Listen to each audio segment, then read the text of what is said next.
Hello, all my friends.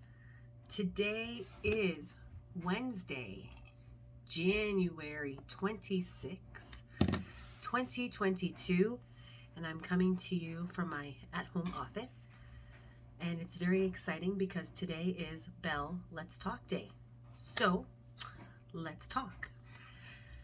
Some people aren't a fan of the Bell Let's Talk Day for various reasons. Everyone is entitled to their own opinion.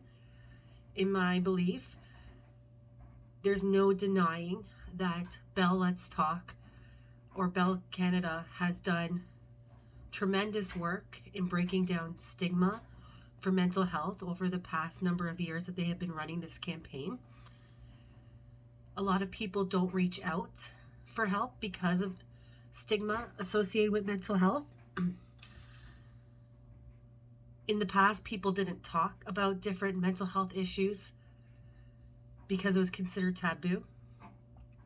And I thought today I would share my experience with mental health and the journey I went on and the journey that I continue on for the past 20 plus years. So hopefully I don't get too emotional, but maybe somebody will see this and know that they're not alone, and know that it's okay, and know that there's light on the other side of things, which is why speaking about my journey with mental health is so important to me, and why I think initiatives like this really do work. When I was in my early 20s, I was very vibrant, happy, outgoing, very similar to how people would describe me now. Very athletic, studious, always on the up and up. I was very type A. And then one day I don't know if this is what triggered it, or because it does run in the family, but one day someone who was close to the person I was dating at the time passed away tragically in a car accident, and we went to his funeral services, and I didn't really know this person. I met them a couple of times, but I went as a support to him. And without getting into details, it was a very traumatic funeral. Needless to say, his mother really struggled, and there was a particular incident, and I swear I still have post-traumatic stress from it. There are times I'll still wake up to this day in my sleep and hear the things his mother was saying and screaming, and she had really broken down, and I can't blame her, but it had a tremendous effect on me. Shortly after that, I started having panic attacks.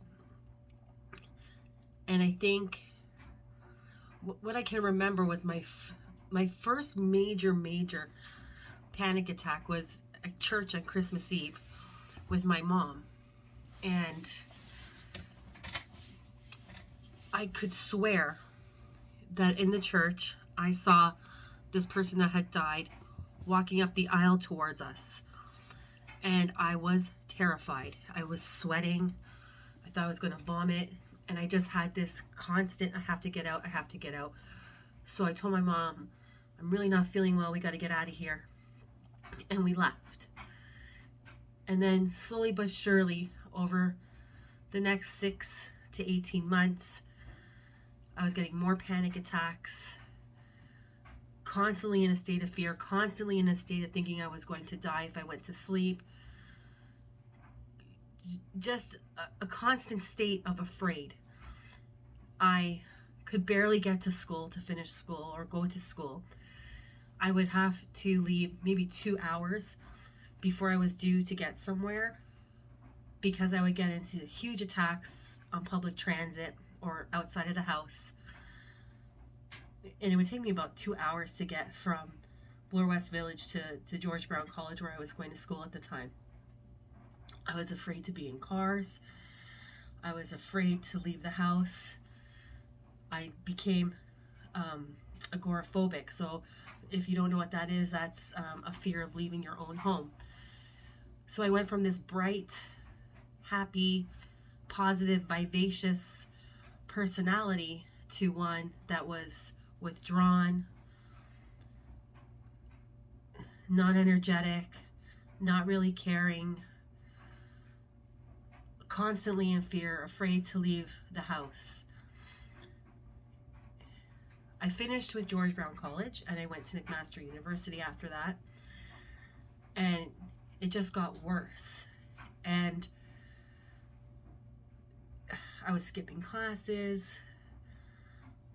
I was terrified to leave the house. If I was out of the house, you know, you had to be kind of inebriated from going out with friends. And it was a very, very difficult time for me. I remember feeling like it's kind of a weird situation because you don't want to die. You're constantly terrified of dying, but you don't want to live anymore. You don't want to live that way anymore. You want to be the person who you used to be. And luckily for me, I had a great support system.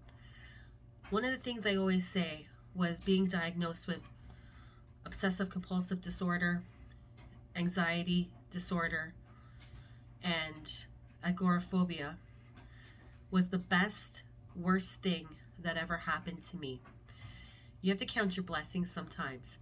And it really led me on a trajectory of reinforcing my goals of wanting to help people in the future and work in social services. It helped me define who my real friends were.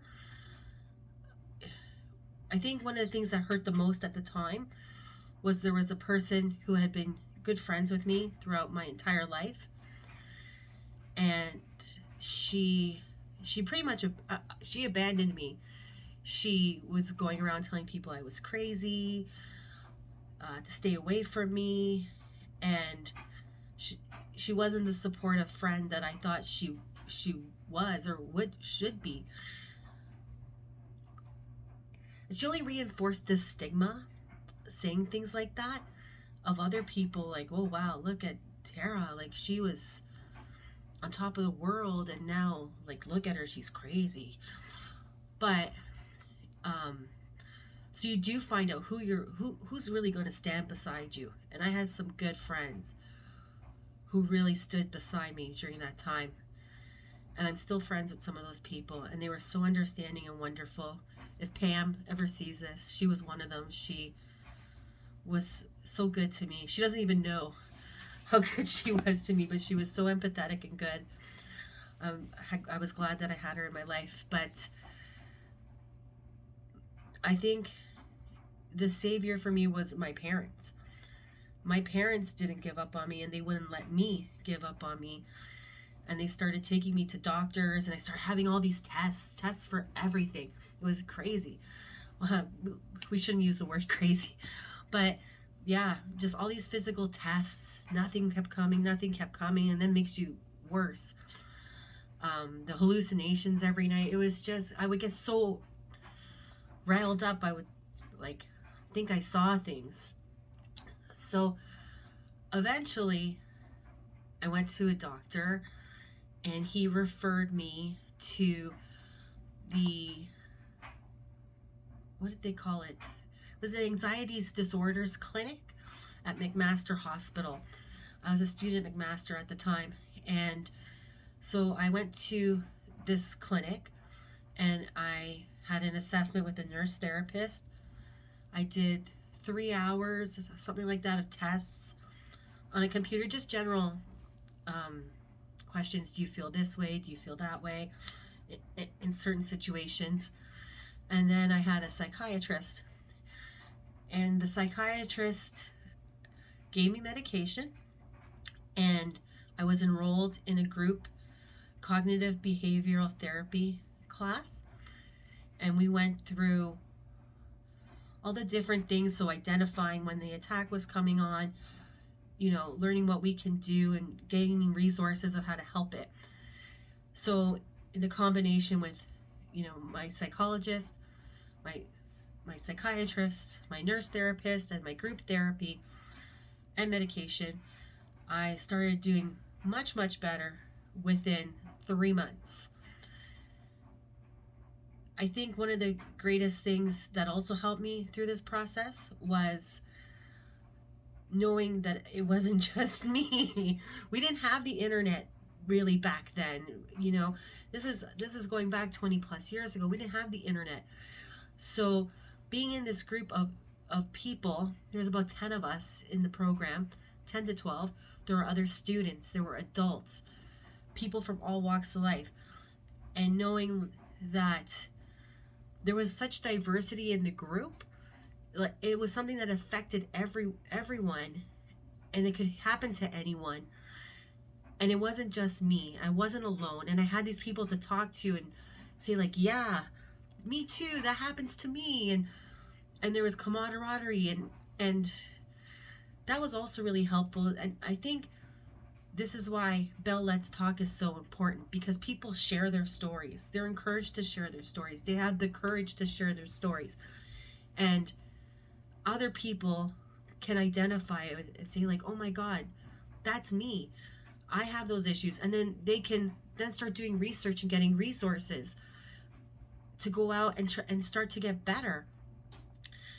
And if I didn't have that, I don't know where I would be today. I don't like to think where I would be today. It's scary to think about where I would be today. And like 20 years ago, I thought my life was over. I thought I would never have children. I would never get married. I would never finish school. I would never have a career. I was convinced my life was over. And through all that support from my parents, from my friends, from this anxiety disorders group at McMaster Hospital, I learned that I can still have everything.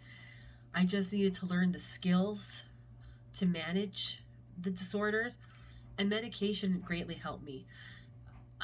I know that I was very fortunate that the first medication they put me on was effective, it worked, and it still works to this day.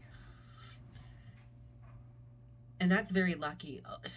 A lot of people have to go through a lot of different types of medications to find a combination that works for them, but there's hope. There is hope.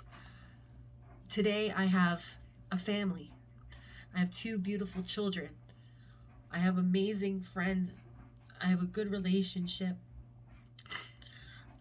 I'm still close to my parents. I have a fantastic career. I work in mental health, supporting people. I don't do one-to-one work with clients, but I support all the people who do work with that to make sure they have the resources they need to do the important work that they're doing. And I'm very, very proud of that work, because it's important and it helps. And it's important for people to know that there's hope and that your life isn't over. And you know what? If you lose friends in the process, they weren't your friend. They're not worth it. They're nothing. You have to remember that. It will get better, I promise. It always gets better. And I want everyone to know that it's not easy for people like us to share our stories and our journeys. But people like us that do share our stories and our journeys, we do it because we care. We care about other people who are in the exact same places we were in the beginning of this. We care about you. Lots of people care about you. And there's always hope, and you'll still accomplish all your dreams. You can do it. I can't say it's easy. It's hard work. It's hard work every day. There's still days where the anxiety takes over, and then I just have to say, okay, today, anxiety 1, but I always win the war. So you can do it. It is possible. And if COVID set you back, because I know it set me back a few steps, and I was kind of surprised by that. But if COVID set you back, you just got to start again. Start putting those resources and skills in place and work a little harder again till it gets easier again. It always gets better. And there are distress center lines all over Canada that are open 24 hours a day, 7 days a week, that are willing to help you, that want to help you. They're free of charge. And call them, lean on somebody. That's what they're there for. Anyways, I know it's not the most fun or energetic type of vlog, but this topic is something that is really important to me. So it is Bell Let's Talk Day. If you want to make a donation to your favorite mental health charity in honor of Bell Let's Talk Day, in honor of me even, if you want to, or somebody else that you know that courageously shares their story with the world, do that. It means quite a lot to people like us. And I guess that's all I have to say. And I just want to thank you all for taking the time to listen. I know all of this is off the cuff, but it does come from my heart and from my experience. And I wish you all very best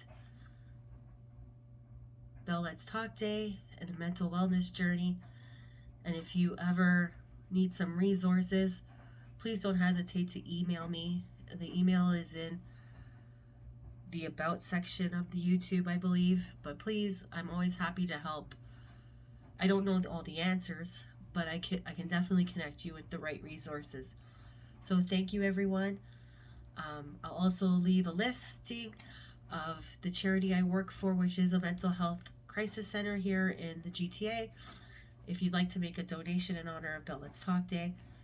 And thank you, everyone, for listening. Please share your stories.